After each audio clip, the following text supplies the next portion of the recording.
in welcoming our great mayor, Mr. Ed Zabrocki.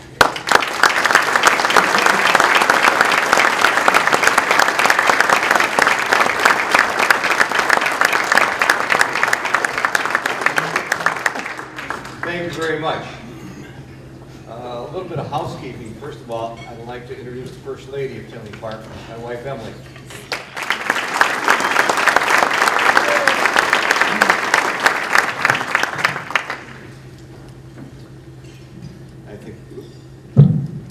I think that'll work better. Tinley Park, great community. Ivan and I are going to try to coordinate these things, and we usually end up not being able to coordinate the pictures with what I'm saying, but we're working with it anyway. There's an author by the name of John Mongeau who wrote a very popular book that I would suggest that many of you should have the opportunity to take a look at. It's called Community and Growth. And one of the comments in there is, when we pull our strength and share our work and responsibility, we become a community. We are a community because people start truly caring for each other and for each other's growth. Here at Tinley Park, we think that is very, very true. We are a good and great community because of its citizens and its businesses. They care. As mayor, it's a pleasure to let you know that the business and economic development environment in Tinley Park is strong, healthy, and alive.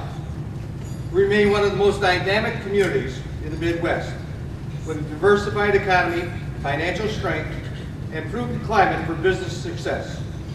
While Dave Seaman, quite frankly, I wish I was giving Dave Seaman's presentation in mind, because he's got more stuff in it and better stuff than I got. He's going to give a good idea of what's happened in the community within the last year. Progress and excellence have been our focus from day one. Tinley Park was settled in the 1845-1846 era by German immigrants.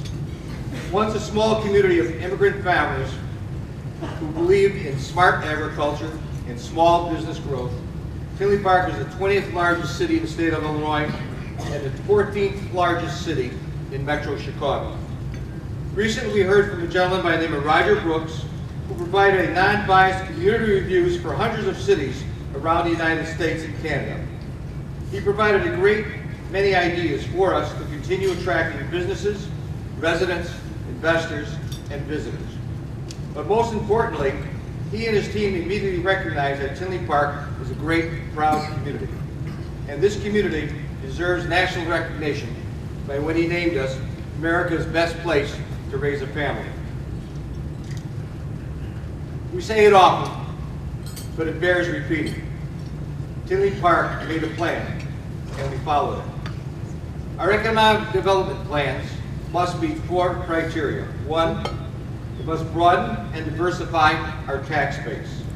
2, encourage appreciation of home and business values. 3, the economic development must be of a high quality. And 4, it must maintain a financial and economic development principles that will benefit all of our citizens, both residents and businesses. This plan makes good sense. Tinley Park's financial strength and economic success is the envy of the region and has been the basis for several awards by Standard & Poor's, U.S. Department of Commerce, National City of Cities, and Bloomberg's Business Week. But there are challenges that face us in the future. How can Tinley Park remain a model for economic progress and quality when many of the areas around us are struggling through high unemployment, economic stagnation, business budget deficits, and job loss? Our village has always been prepared for changes in cycles. We benchmark our economic development by looking at other communities. We work with a group that pits our community against other communities of similar size, economic background, population, those kinds of things. We benchmark ourselves against them and see where we stand. Quite frankly, many times, quite honestly, we steal their ideas. Why reinvent them? One of the things unique about Tinley Park is its geographic location. Many people don't realize this, and I'll go through this litany. Some of you have heard it before. We are in 13 different school districts, 2 counties, 4 townships, 3 library districts, 3 park districts, 2 Illinois State Senate districts, and 3 Illinois House districts. So we're literally split up amongst many different ways. One of the things I'd like to comment now is that we've won many awards. Best place to raise your kids, economic development, those kinds of things. That is not because of the village itself. It's because of people working together. The school districts, the park districts, the library, the townships, those kinds of things work together to make a community. And that's what makes us a great community, because we work together with other people, and that does make a difference. As I mentioned, Dave Seaman has got the good part of the presentation, and he'll be up here in a few minutes talking about those kinds of things. We have new businesses coming to town. One of the things that we're very, very proud of is Automobile Row. And some of you may go down 159th Street and say, oh my God, there's that damn traffic again. But you know what? That's about 40% of our sales tax. That is one of the top, between Orland Park and Tinley Park, that is one of the top 10 automobile roads in the United States. It gives us about 40% of our sales tax. So that makes a difference. That's why we take care of them. We take care of them to make sure that we're reflective of each other. We have a new one coming online, Kia. 10 years ago, I never heard of Kia. Today, I love Kia. They'll be opening a showroom on the south side of 159th Street, and we certainly welcome them.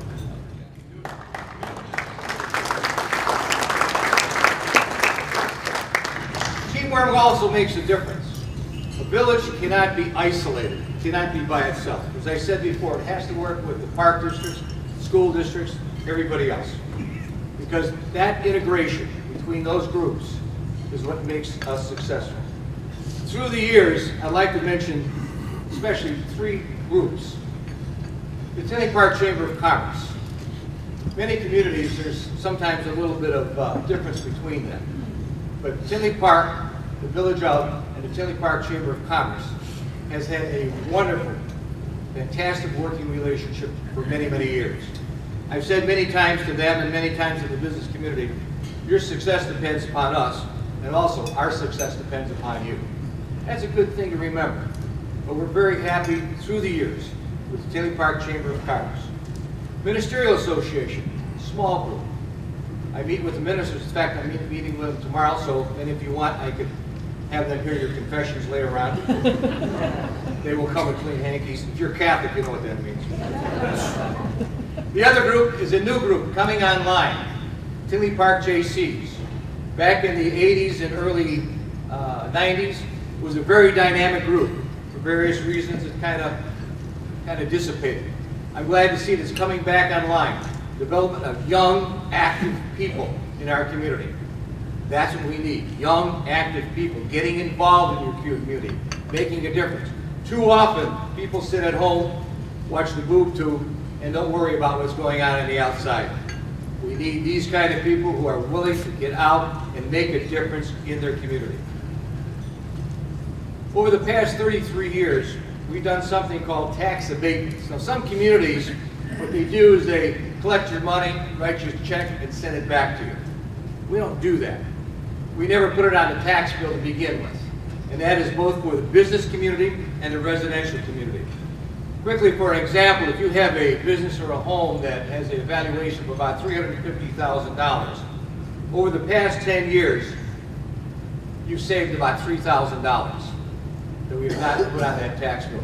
If you look at any of our minutes in December of the year, like December 14th, you'll see where we abated this year approximately $5.3 million, which is money that we did not put on the tax bill. Real estate market's coming back. Tom Joseph is here, and I'm sure he'll be more than willing to spend some time with you and give you some glowing reports on what's happening in real estate. Tinley Park has done well. We've been named one of the top areas for real estate activity. AA plus rating, credit rating. Very, very proud of that. top transit-friendly community, great place to raise your kids, great place to live and operate your business. All those kinds of things make a difference for us. Tinley Park Mental Health Hospital. What are we going to do with that? Why would we want to buy 280 acres of land with buildings that were built in the 1950s and have to be torn down? Our history with that goes back to the George Ryan administration, when I wrote him a letter and said, if that place ever comes up for sale, we want it. Look at the opportunity, ladies and gentlemen. 280 acres of land right now is producing 0 tax dollars. 0 tax dollars. We're going to buy that land in June, July of this year, approximately $4.1 million. By the way, we're financing it internally. Internally. We don't have to take a loan on it. It's an opportunity. How many communities do you know that has an opportunity for 280 acres of vacant land almost in the center of your town? We've worked with a company now, and they've developed 3 or 4 different scenarios of what could go there. Yes, it's a great piece of land, but there's some challenges. Cook County, Will County. Piece of business in Cook County, a business piece paying $100,000 a year in taxes, flip it 200 feet south into Will County, and that same tax bill is now between $48,000 and $50,000. You're not going to see a big shopping center there for that reason alone. Opportunities for residential, big opportunities for soccer fields, little lake, those kinds of things. Later on in the summer, we'll have some public hearings on what are the opportunities and things that we could put there. But just think of the opportunity that this community has for this 280 acres of land that presently is producing $0. School District 140, School District 230 are in that area. Variety of jobs. We talked earlier today, Panda Corporation. Great people to work with. They had an opportunity to move, not only out of Tinley Park, but out of the state of Illinois. We sat down with them, reasonable people. We put together Will County, put together some other groups to work out a plan for them so they could stay in our community and stay in the state of Illinois. Cooperation between different people, that's what makes a difference. We have a Class A office park along I-80, the only one along I-80. Produces now about 9,000 jobs. We've got another 100, 150 acres to develop, produce another roughly 3,000 jobs. Infrastructure. We spend a lot of money on infrastructure. Over the past 6 years, we spent $13 million on roads. It's important. But one of the frustrations is that sometimes people don't know who's responsible for what road. County, state, village. That sometimes gets to be a bit confusing. But one of the things that I'm very proud of that the village board has done over the years is we leverage our money. For every $1 of Tinley Park tax dollars we put in, we average $3.50 matching money. That's a good ratio. That's a very good ratio that we like to see and like to have with us. Those kinds of things make a difference. Infrastructure, we're working with Oak Lawn in Chicago. Sometimes that's a challenge. The water line that we have was built in 1972. Time for a second backup water line. Working with Orland Park, Oak Forest, New Lenox, and Mokina, plus Oak Lawn and Chicago, to put that line in. Very proud of those kind of things. Won an award for FEMA, the Public Works Department, for a Class A rating, which lowers flood insurance for our residents who need it by 20%. Those kinds of things make a difference. Tinley Park Fire Department, the Fire Prevention Bureau, the first accredited bureau in the nation. A lot of good things about Tinley Park. A lot of good things. We live here, we have our businesses here, our families are here.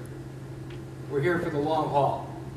We hold these meetings, these breakfasts, once a year to give you an opportunity of what is going on within our community. Sometimes you hear different things and see different things, and that's life.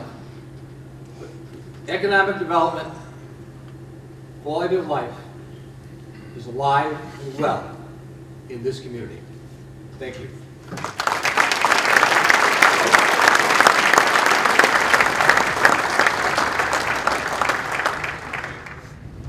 Thank you. I'm going to try to make this brief because there are people with far more important things than I have to say coming up. First of all, I'd like to thank you all for being here. This is probably record attendance. I believe we've got nearly 300 people with us today, and that's I believe that's a record.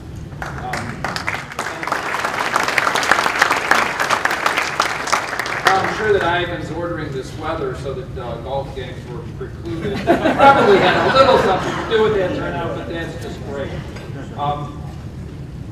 This day really is for you, though. It's not only for you and your commitment, but as you've heard these other people that have come up and received awards, it's one's commitment, but it's also recommitment, reinvestment in your businesses, reinvestment in Tinley Park. I want to just, and I hate to take time, but it's important that you know the faces, because when you have issues, and believe me, as business people, you run across issues, and you need the names and faces of the village to deal with. Your front line is, of course, your village staff that's there day in, day out, 24/7 to support you.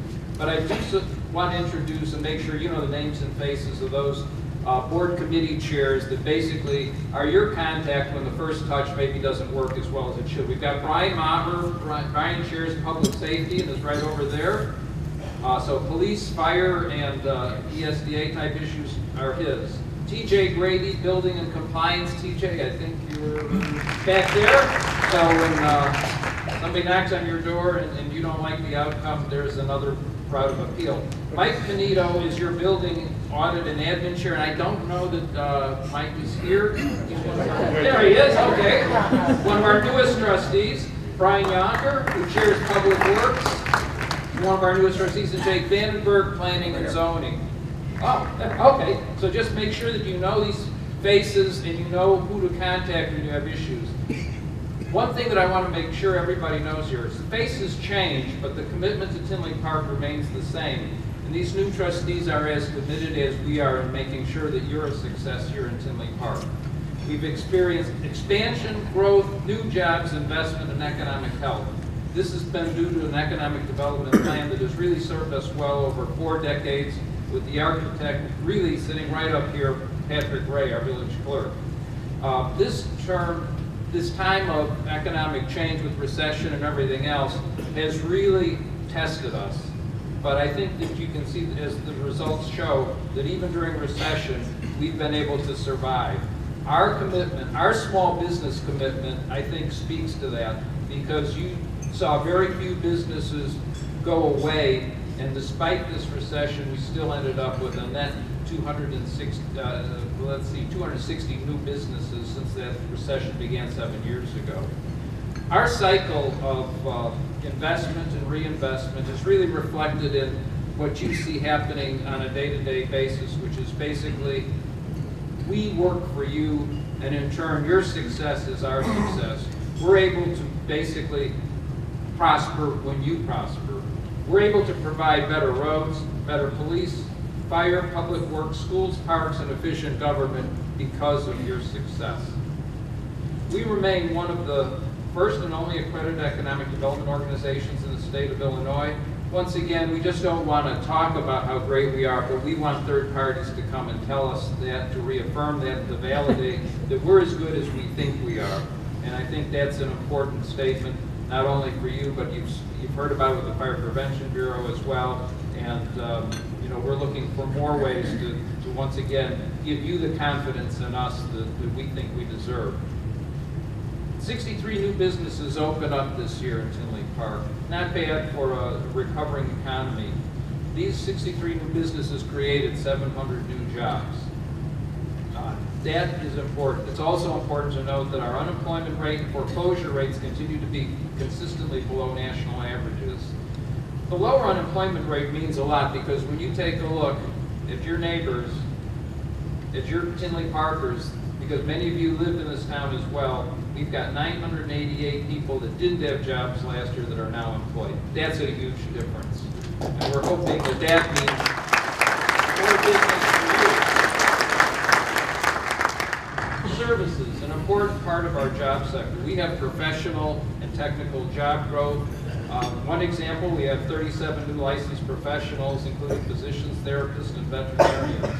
We have 491 physicians that have offices in the Tinley, Orland area, which is more than New Lenox, Palos Heights, and Chicago Heights, which is quite an accomplishment when you think about the fact that we have no hospital here.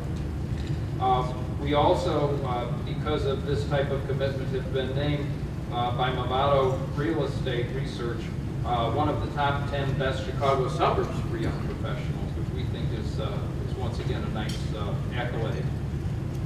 And these accolades, by the way, when you talk about best place to raise a family and best place for young professionals, this isn't something that we can apply for. This isn't, I didn't do a proposal. This is something that basically they look at the data and they make these decisions independently, and we hear about it when you hear about it, basically just when a press release comes out. We are the place, though, to thrive for business. Our small and entrepreneurial efforts have basically been the result of working with SBA, Chamber of Commerce. We work with the Illinois Small Business Development Center, and we work to have young and early entrepreneurs come into the Village Hall to get better ideas for how they can secure tax reductions, job creation, income tax credits, as well as low-interest bank loans. Manufacturing, huge sector that we think is coming back. And many of you here are a part of that, and we think that this contributes significantly to the diversity of our economy.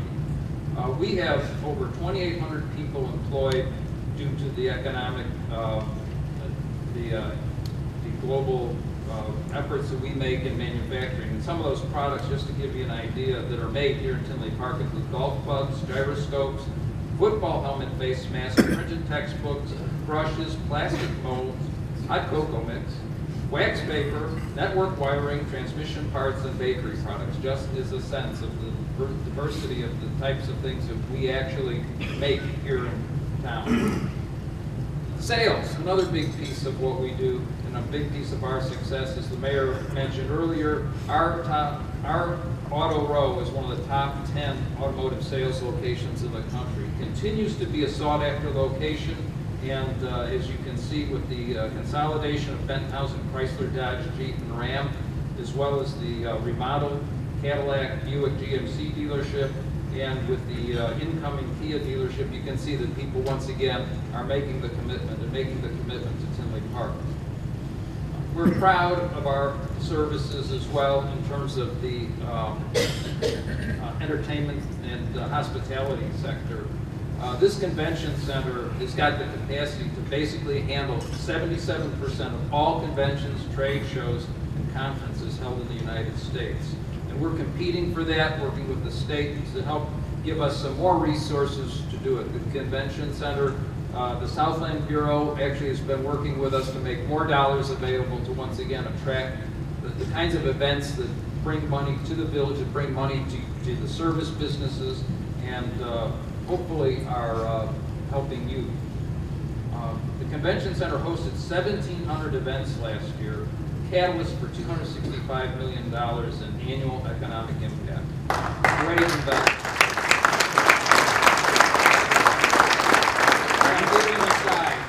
When we went for our bond rating and did some of these things, we received a lot of skepticism on this. We built this during the tough times, during the recession, but we knew the potential that it had, and we went forward and we put our feet forward, just as you do every day in your businesses. When you have to make those commitments and those promises to something bigger than you've got, you're taking a chance. We took the chance, and it was a good bet, and all of us, I think, have a lot to gain from that investment and that foresight. Retail sector. Despite the fact that we've had this recession, our sales have increased every year during recession. We do have the largest Menards store in the nation with over 350,000 square feet. We've got national franchises, stores like Ross, Hay Jewelers, Pier 1, and Panera Bread. We have over 3 million square feet of retail space, and only 12 cities in Metro Chicago have more annual retail sales than Tinley Park. And we still exceed more retail sales than Lombard, Arlington Heights, Oak Brook, and Downers Grove. Names that you wouldn't think is possible to beat, but yet that helps also contribute to managing the tax burden. Healthcare and education, a reason to be here, a reason that we are able to not only service the needs of our residents of Tinley Park, but also the region, but also a basis for employing over 1,000 people and providing jobs as well. Vacancy, we continue to do better than our peers in this area. As you can see from the chart, we're not entirely satisfied. Obviously, any vacancy is a challenge for us, and we work to do that. And we've actually recently added a position for job retention, and we're thinking that that's going to be one of the key roles in terms of being able to manage vacancies and to be able to minimize them. Building permits have begun to tick back up again. It's been a slow rise.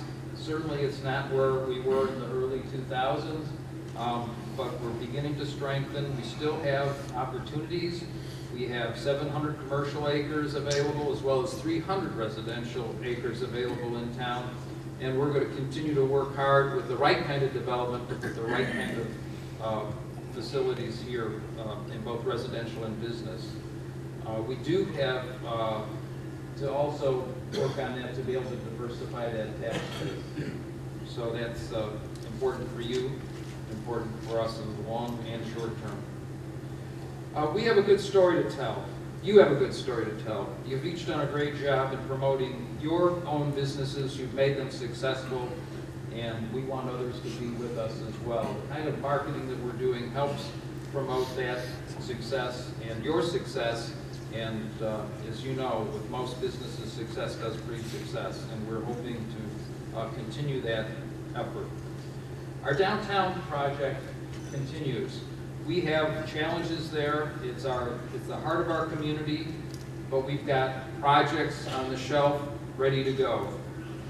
We're hoping to see somewhere around 200 units, residential units, open up in that area. As most of you know, the way to build business in a small downtown area is to have people there to support it. These new residential units should do just that and should help to secure those Oak Park Avenue businesses and hopefully give them opportunities to grow as well as to bring new business to that center. The Legacy Plan helps focus and coordinate that effort, and I'm sure that as building starts to be more evident in that area, I think you'll be proud and you'll be pleased with what we're doing there. We also have, not unlike, or I should say not like many communities, a strong, dedicated group of volunteers. As you've heard earlier, you were introduced to the Economic and Commercial Commission members. We also have the Main Street Commission that works along with them to basically provide economic development efforts. Mike Clark, our chairman, is here, and I'm not sure if there are any other members of the commission here, but please stand and be recognized. We thank you for that effort.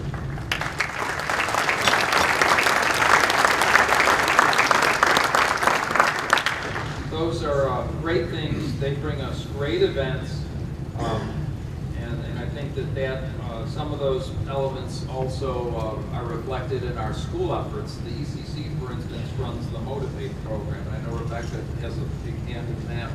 And basically, it's a bit of a speakers bureau to engage youth in entrepreneurship, vocational skills. We touch somewhere between 400 and 600 students in that program a year. Just once again, another opportunity to reach forward and to give you all as businesses additional resources.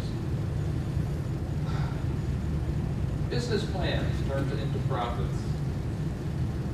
We continue to work hard to basically create the environment for you best to keep your business strong.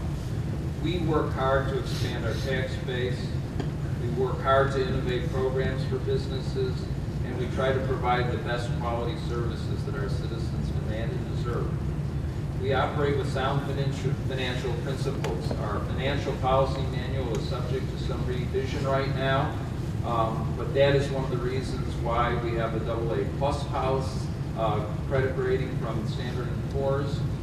Our success, in a nutshell, is basically our ability to avoid being a move up, move out community. You've proven that not only for residential, but also for businesses as well, as you decided to make that decision to move up and not out of Tinley Park. We've had a great 2015. So far the numbers are very positive. We continue to do well with our retail sales, and we're hoping that you're the beneficiary of that as well. We thank you all on behalf of our village board for your efforts here in town, and we look for continued success. And thank you all for being here once again.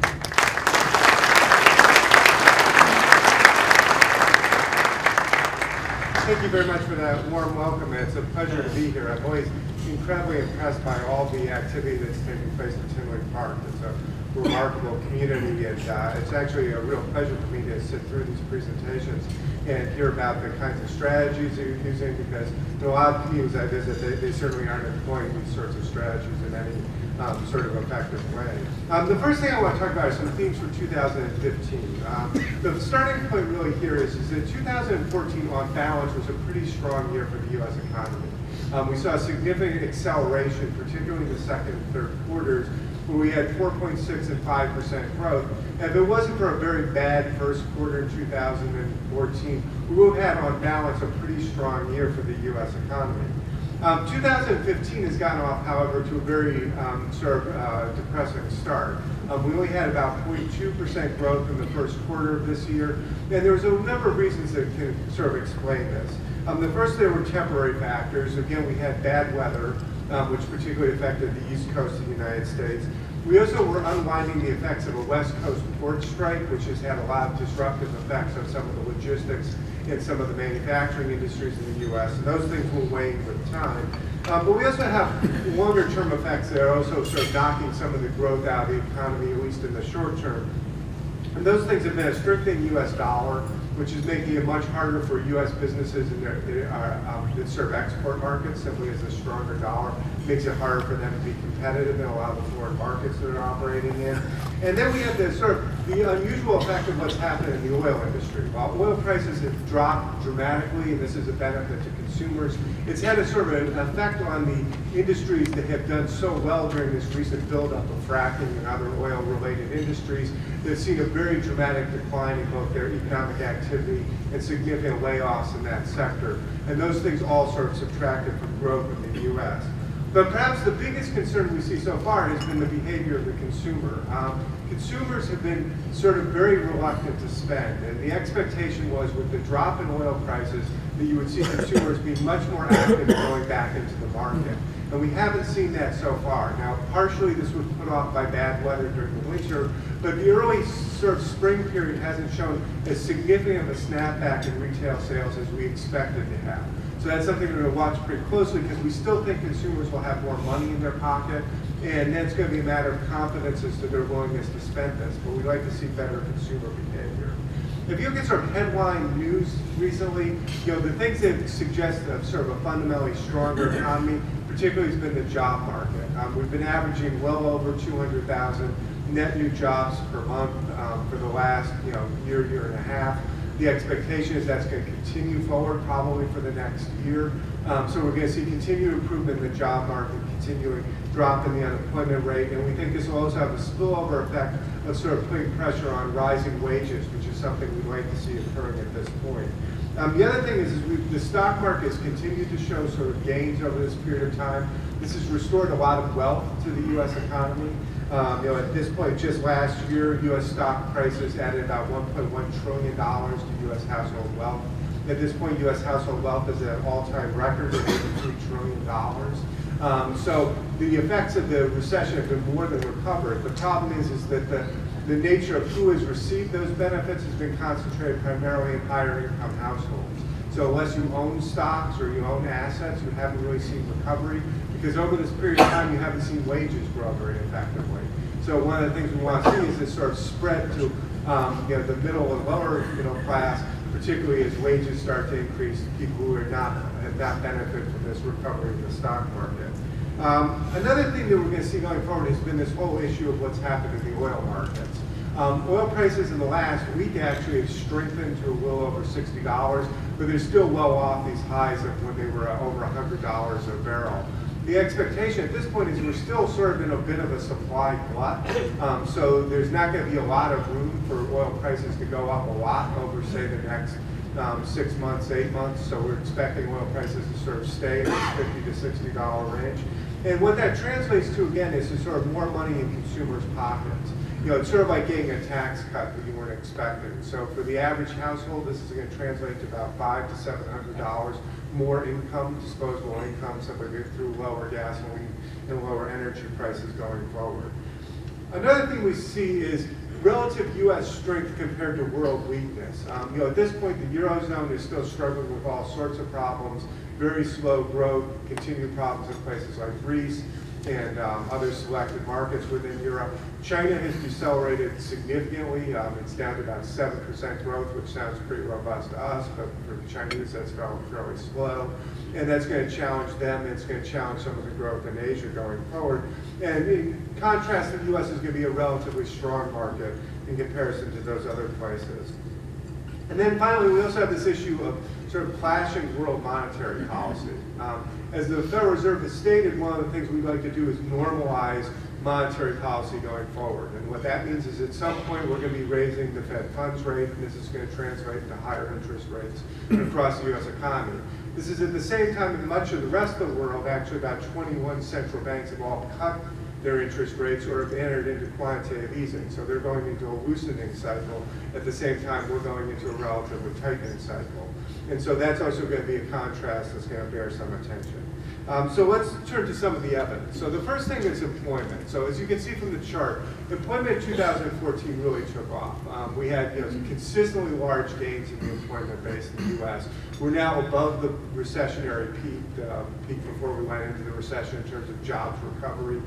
So we've more than recovered the jobs that we lost during this last recession.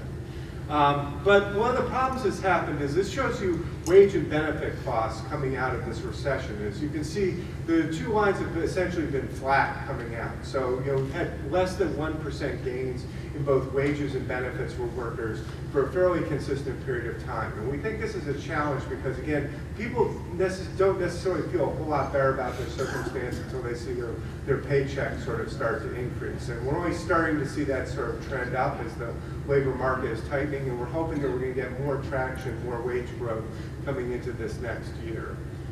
The next thing you have to look at is, again, just how different this pattern of recovery has been from other recessions. So if you look at the two previous major recessions we had, which are the 81-82 and the 74-75, both of those, we came out of those recessions with roughly about 5%, 4% growth coming out. This recession, we're only coming out at about 2% growth. And that slower pace of growth has meant that for a lot of people, they just don't feel as confident about things. They haven't seen this sort of, the economy reach this sort of lift-off rate or this sort of take-off rate that would make them feel really better about their prospects. And the slower pace of growth, while it's very sustainable and suggests that you can stay on this for a longer period of time, is frustrating because it doesn't instill the sort of confidence that you want to pull the trigger on a lot of investments.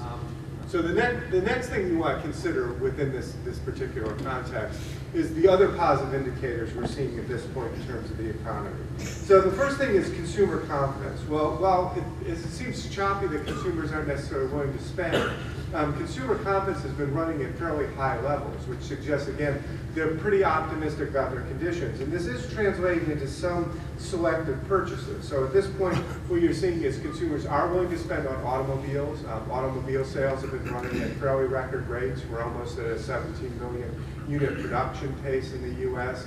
The price point that people are paying for cars is an all-time record high. Yesterday it went over $33,000 as the average price for a new vehicle being purchased in the U.S. So people are willing to invest in those sorts of things. We also are starting to see some improvement in things like restaurant sales, which is always a good indicator. People feel, when they feel better about things, they go out and they start going to restaurants, and we're seeing uptick at some of the restaurant chains throughout the U.S., and so we think that's a positive factor. And again, this boost of lower gasoline prices should start to filter into sort of consumer activity, and, probably with a little bit of a lag, but we expect it to show up sometime at least by the summer. Manufacturing. Manufacturing has been one of the best news stories throughout this fairly sluggish recovery. The problem for manufacturing is it's facing a couple of headwinds at this point. The first is its cycle of growth is relatively sort of long in the tooth at this point. So it's been growing for a consistent period of time for 5 years, but that's a fairly long cycle. The other thing is the higher U.S.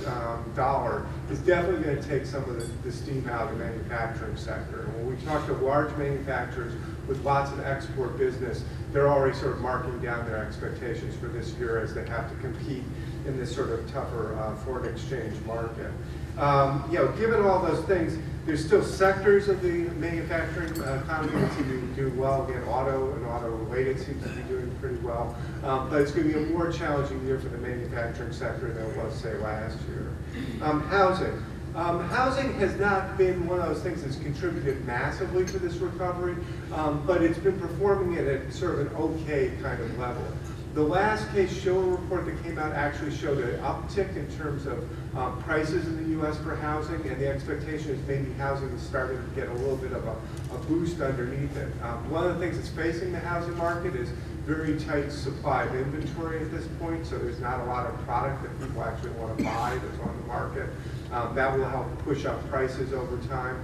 And there hasn't been a lot of building going on, so again, this is also going to affect the amount of inventory that's available.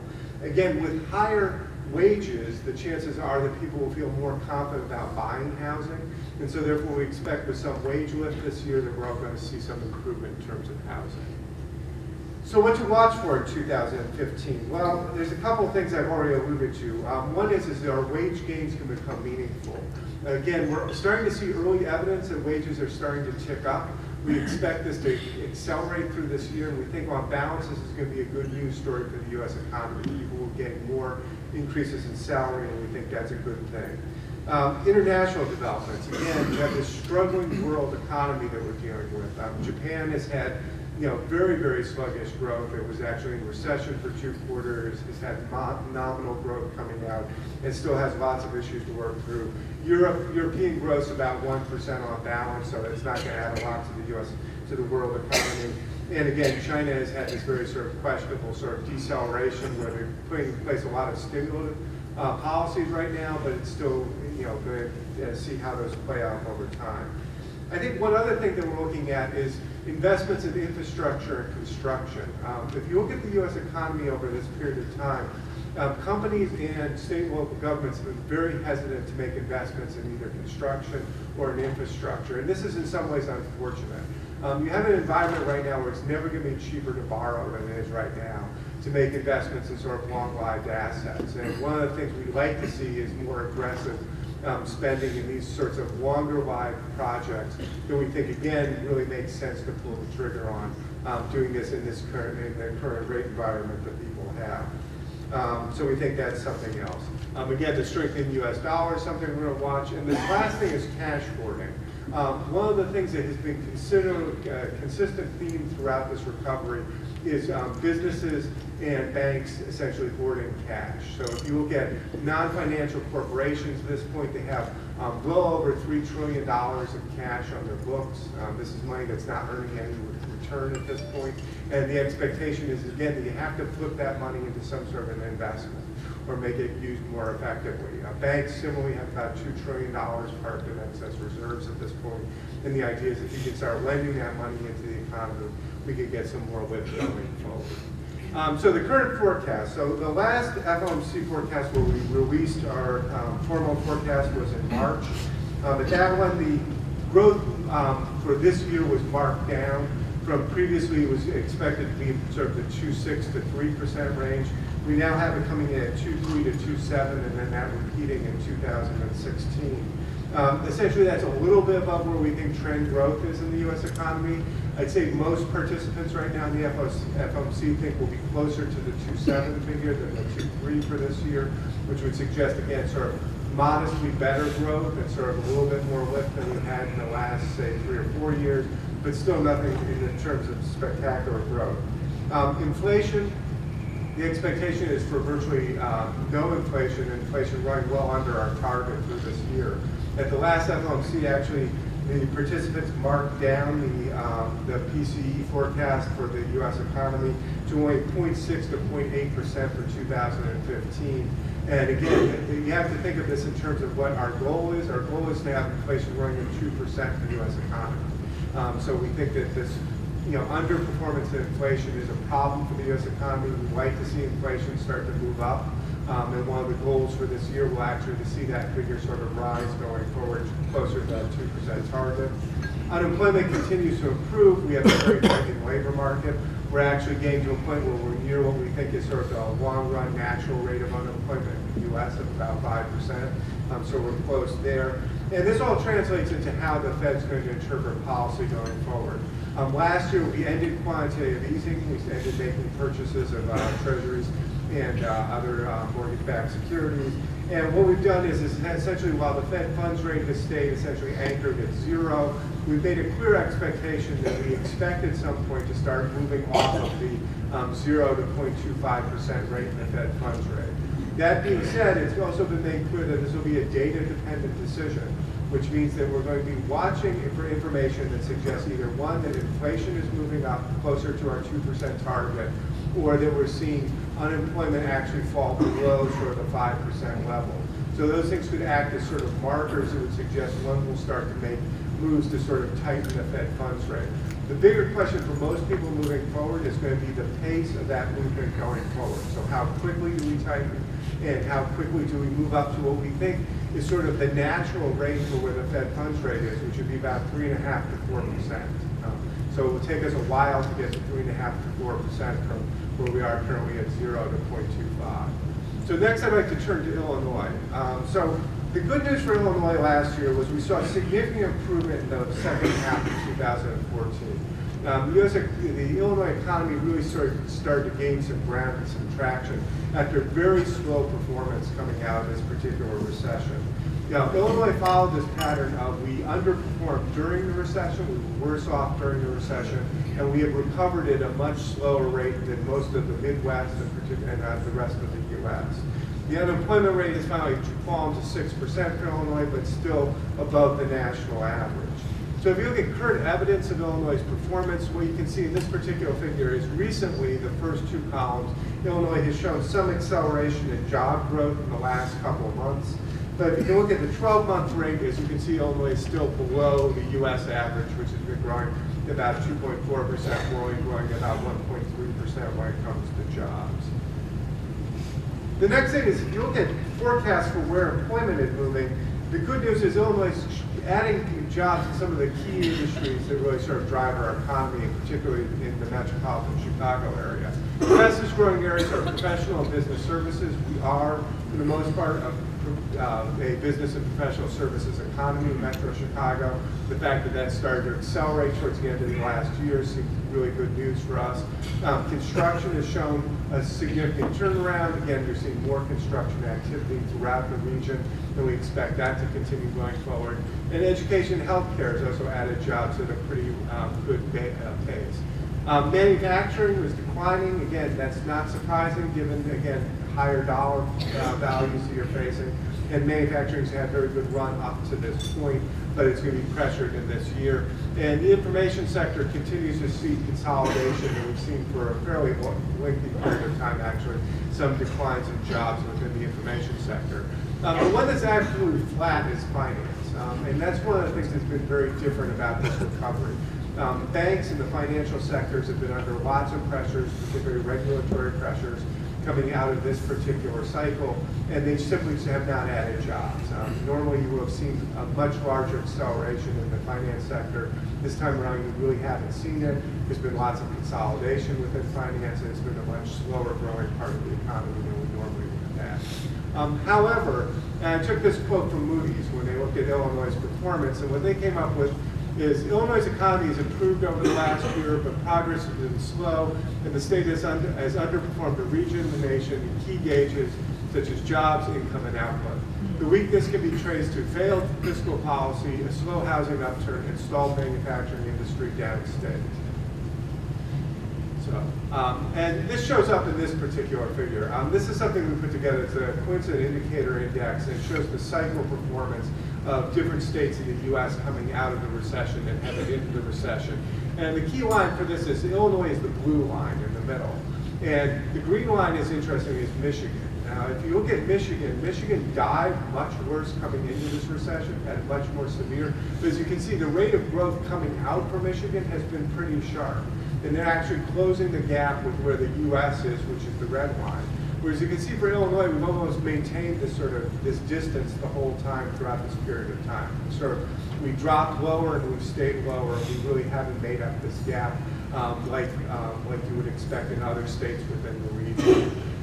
So the reason why is there's several reasons. This is sort of a good news, bad news story. So if you look at Illinois' longer-term outlook, it has some pronounced weaknesses at this point. First and foremost, I'm going to suggest our fiscal problems. We have the worst funded pension system in the country. We have no money set aside for other post-employment benefits.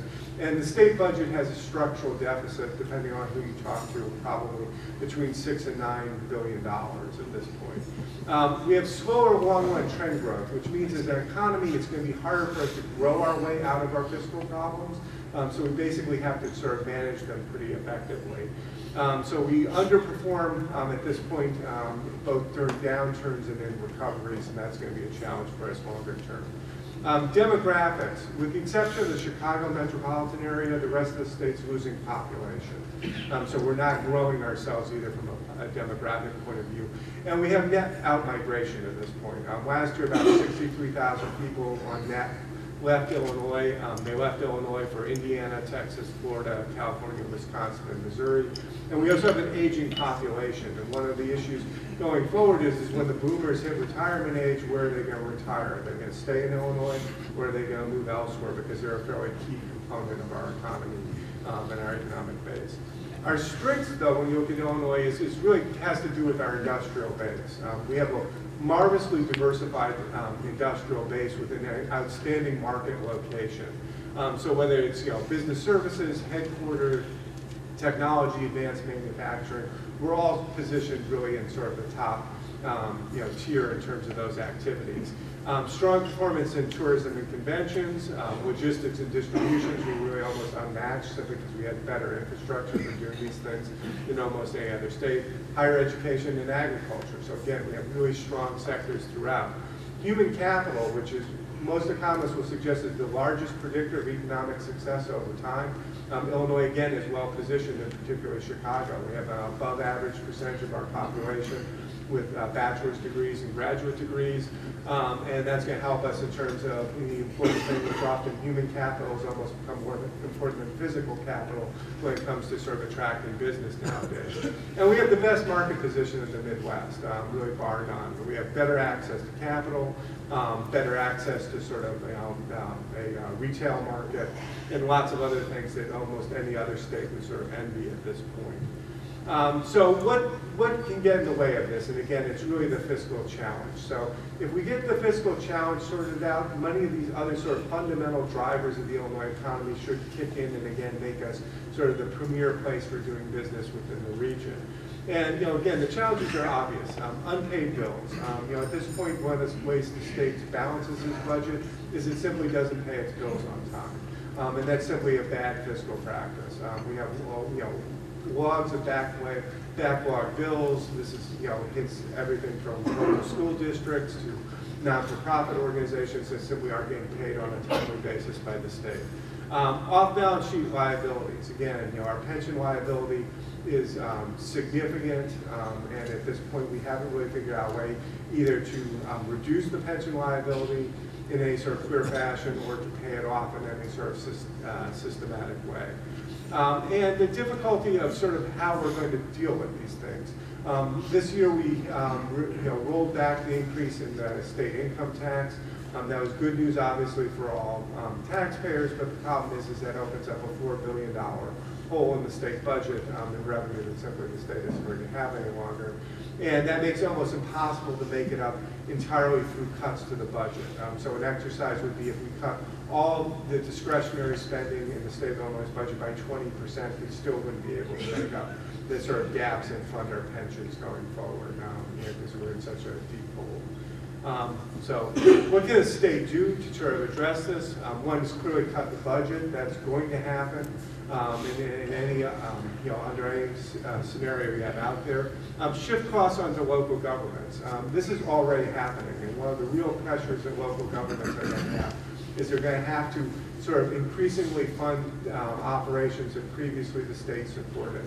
Whether this is the state going to be sharing less revenue with local governments or shifting other costs directly onto local governments, all these things are going to be on the table going forward. And it's going to be something that is going to pressure communities often with narrower tax bases to be able to sort of absorb these things. Pension reform. Again, the legislature passed a fairly significant pension reform improvement last year. The problem is it's ended up in the courts. Depending on who you talk to, I'm not a constitutional lawyer, but most lawyers that I've talked to suggest that the court will overturn the Illinois pension reform bill, and we'll be back to square one, meaning that we'll be on the hook for the entire unfunded liability going forward. So it doesn't seem like necessarily we're going to have any sort of significant improvement, at least in the near term, in terms of our pension costs. So all this is going to lead to also a discussion then of revenue enhancements going forward. And there's a couple that seem to be most commonly on the table. One would be expanding the sales tax base to include more services.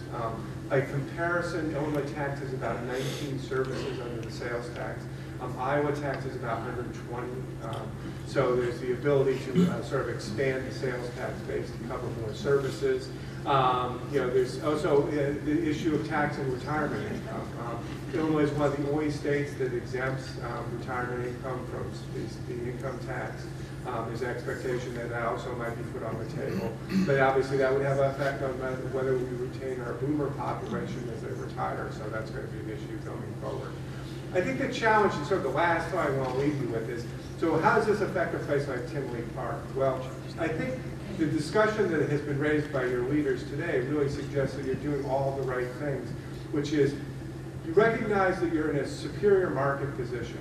There's always going to be reasons to want to be invested in the Chicago region because of its human capital, physical capital, market access, and all these things.